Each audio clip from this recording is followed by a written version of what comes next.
things here that are probably unique to the Guild. One of them is our village. These little houses are made by Al Stietzel. He's a local craftsperson.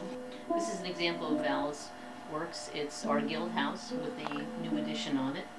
This is Java Joint, his restaurant downtown, Tom's River. The Island Heights Yacht Club. So these are nice local commemorative pieces.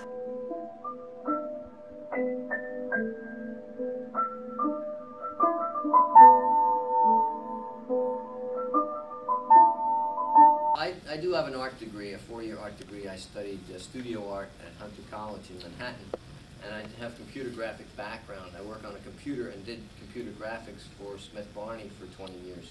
And I've been a member of the Ocean County Artists Guild since 1974. I've always been active. And they're all houses from Tom's River, Island Heights, or Ocean County.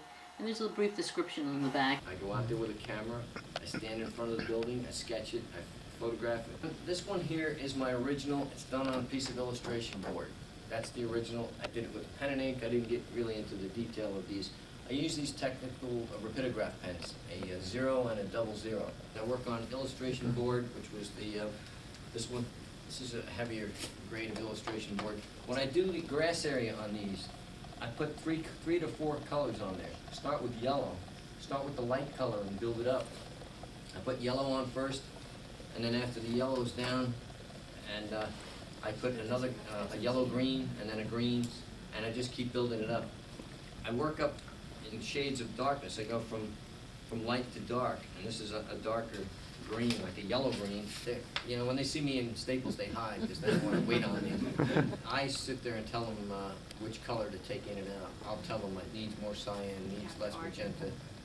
And I make them 2 notches on magenta, and then I'll print another one. I'll say, I want to see my original from the glass and compare it. And I make them pull it and look at it. Normally when I do a custom house for somebody, I try and make it as interesting as I can. The prices of a custom house all vary. I have to actually go to the house and look at it and then give you an estimate. And at that time I'll be drawing a sketch of it. I can do some landscaping that the landscapers can't do. I can take trees down. Sometimes people have certain shrubs that are darker in shade and lighter. So you want to be able to create that. Some of them you leave a lot of the yellow show and put very little green on them. Some of them you use like a blue-green. And in this case here I used oranges for a tree that was like a red maple.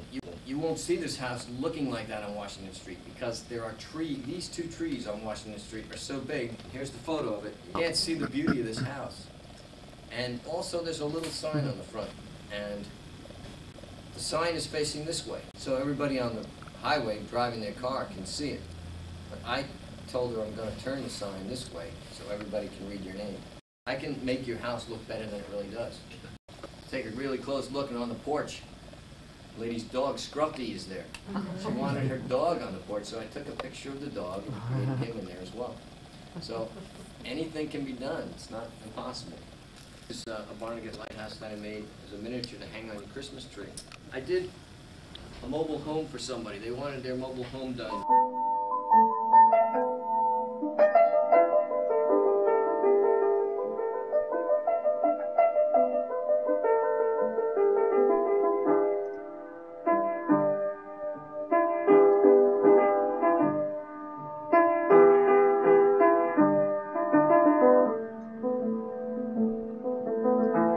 Just pick up wood in Home Depot, paint the bottom edge here with paint. Before I paint it, and I decoupage the edge. That also helps seal that edge to the paper. I decoupage the back as well. Yeah. And that seals the back, I seal the edges. I have a 12-inch throat on the bandsaw. And when the front of it's dry for about, usually after an hour, you can cut it on your saw. And this has a hook on the back. You can hang this up on your wall. The other thing I do about ones that I hang on the wall is the bottom edge. I try not to make it straight. I can make that a straight line between the lawn and the walkway and the driveway, but it looks more interesting this way. What I'm really doing is I'm creating a piece of artwork on a piece of wood and trying to preserve some of the architecture of the area so that people who haven't seen some of these beautiful structures in Island Heights or even anywhere can get to enjoy the beauty of it. This is St. Joe's Church, and it's got a nice history of the church that they wrote on the back and about the bell tower and all the history of the bells that are in the tower. It's kind of interesting. So when I do these, I make 10 of these at a time, I'll make 10 of these at a time. I take pride in every single one that I do. Every house is different. Every piece of architecture has its own nuances that make it what it is. And everyone is signed and dated by the artist as well. And those are all available at the Art Guild.